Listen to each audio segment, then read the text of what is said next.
And so are both RPE, which is rating of perceived exertion, and RIR, which is reps in reserve. How useful are they considering the accuracy of both? Because they're both someone's somewhat subjective and objective measure of. You would use RIR, so reps in reserve, if you were, like, say you went to failure, you'd have a 0 RIR. You give yourself a score at the end of your set, which means you went to failure, you had nothing left. Or you'd say you had 1 or 2 or 3. And then RPE is out of 10, isn't it? So if you have an RPE of 10, you've pushed yourself essentially to failure, no? Because it's the most you could have exerted on those reps. That's it. And say if you had a 5, it'd be like you were 50%, right? Mm-hmm. Okay.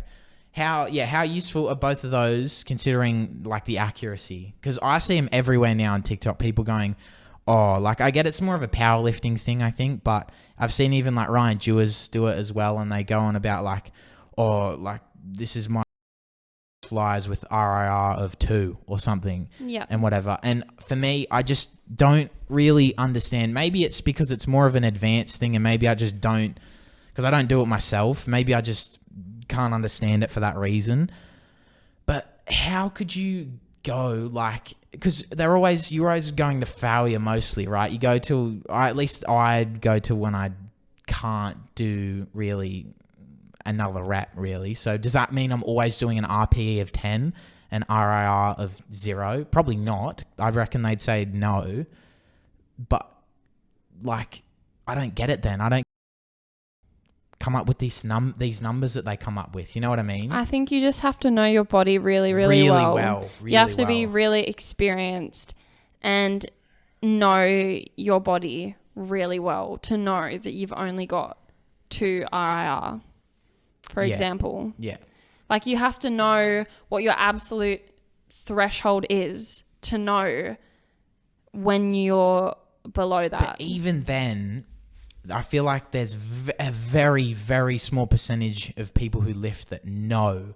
Yeah. I don't know if I'd know. I don't know if that's because I'm just experienced as these people that do use it, but like even people who are powerlifting and have only been lifting for maybe like 2 years as well, like I have, it's just like, how do you know? I think it's just a matter of practice. And people come out with like RPE of 8.5. How the fuck did you get that? Yeah. That's like the most bullshit thing ever.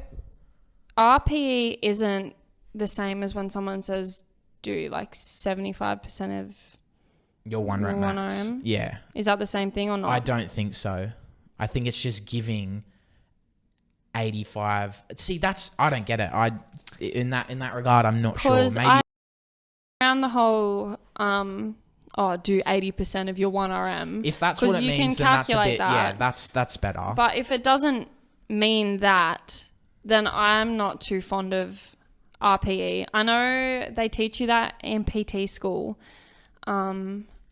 To gauge your client's RPE, you talk to them during the set, and if they can say a sentence, their RPE is like 5 or something, and the less ability they have to talk, the harder they're working. That's how they told you to sort of gauge the RPE. Oh yeah, okay. So all right, so no 1 RM thing. I've found an RPE scale, and it says what each one is. So a 10 is max effort, feels almost impossible to keep going, completely out of breath, unable to talk, cannot maintain for more than a very short time.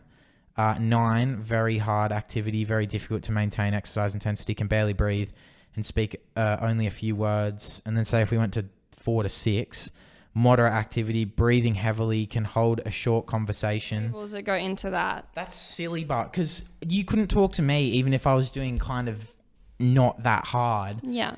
Anyway, because it's distracting too. So that's a weird way to gauge it. I feel like RPE, I'm not a fan of. There's too many variables that can limit the accuracy. So I don't know. I just don't like it that much. Even I don't quite get reps in reserve. If you go, I had 3 reps in reserve. What does that mean then? Like, go heavier? Like, no, well, I know that people use it throughout training blocks. So 1 week they'll work with like 4 reps in reserve, and then they'll work up towards the end to 1 RIR at the end of their training block. Then they'll deload. Then they'll, Yeah, I get it's much. It's just like a strategy, I think.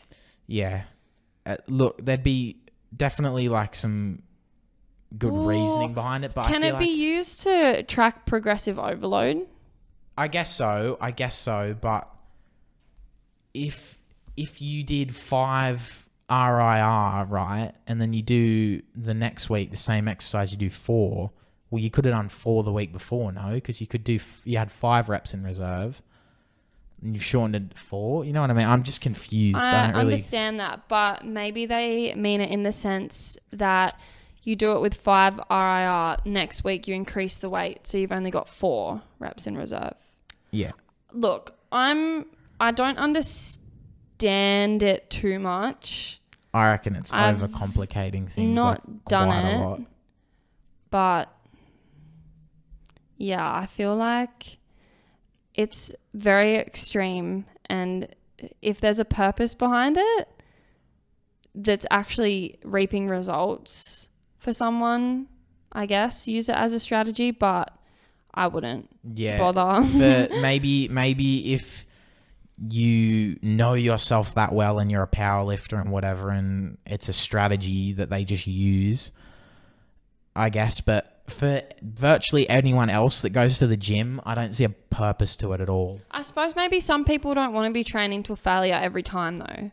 Ooh, there must be some sort of reasoning as to why they're not training to failure every single week. It's a powerlifting thing. That's why I reckon it's just a weird powerlifting thing, because I know that they don't necessarily all the time.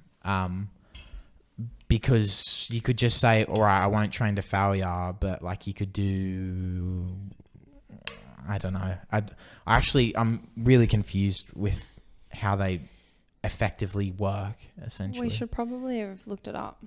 Well, I get RPE we found is RPE. I think is a miss. Bullshit, because it's a subjective scale. Well, they're both somewhat subjective, but I feel like RPE is more subjective, because I could have just felt like an RPE of 10, but realistically it might have only been an 8.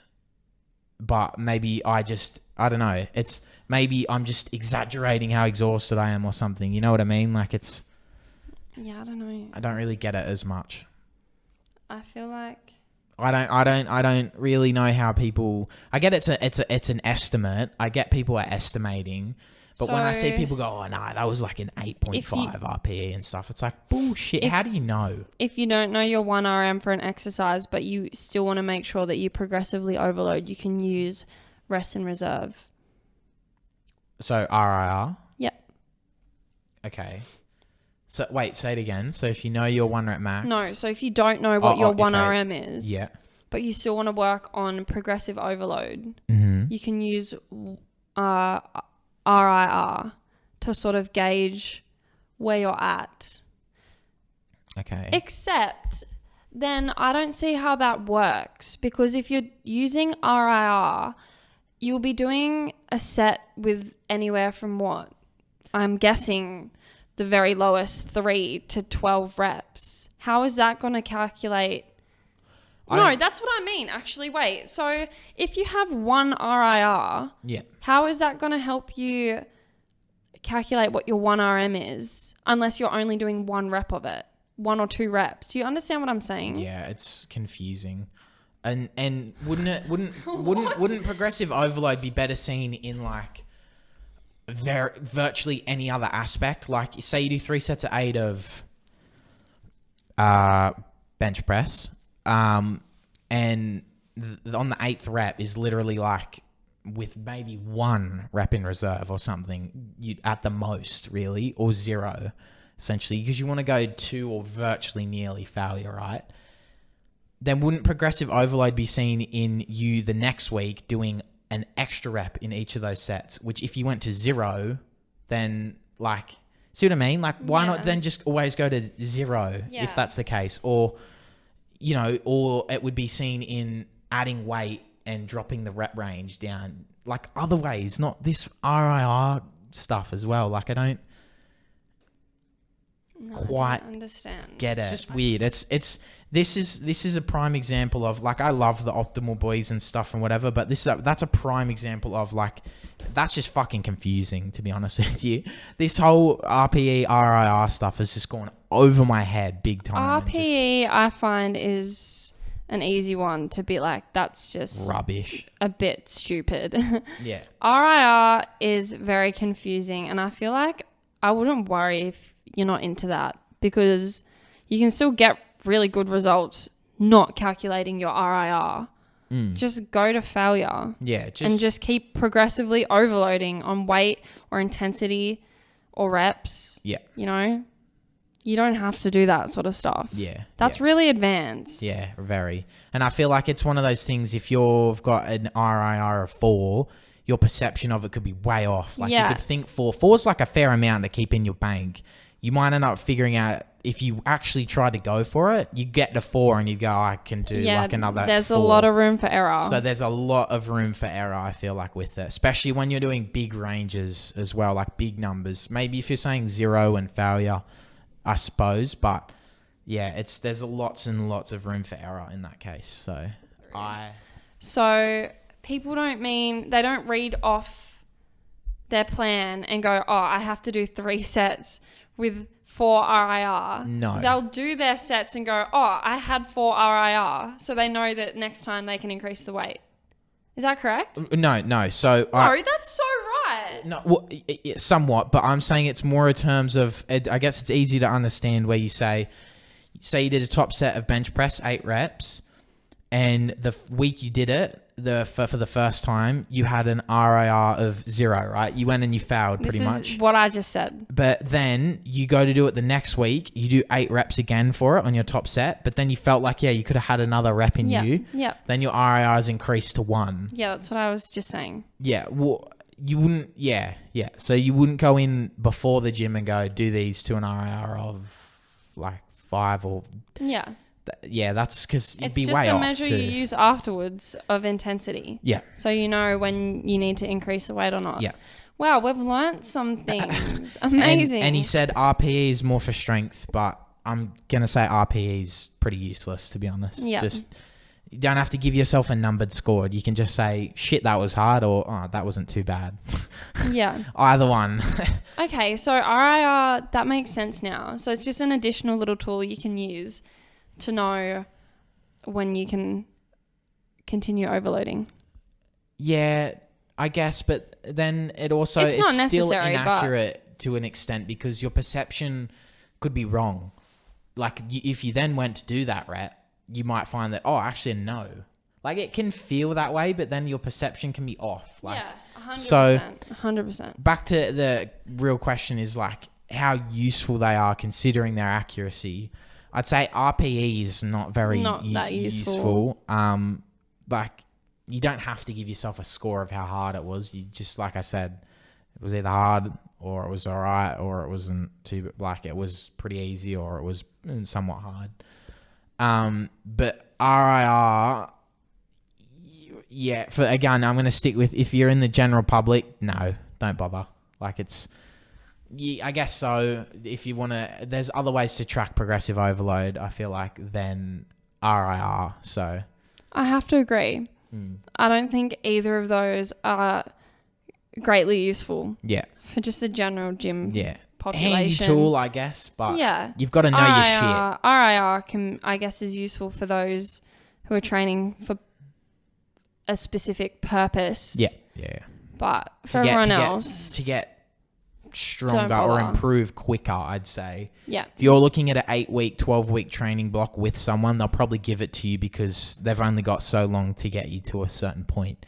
But if you're just you, like, or just anyone in the gym, like, obviously we want to maximize time in the gym, but that's probably a bit much, to be honest. You can implement it if you if you want. You can maximize your time without in other using ways. it. Yeah. So I think it's a good little tool, but I don't think it's all that necessary. Yeah, RIR is it's got. I can see the purpose of it, but RPE, nah, I'm not for it.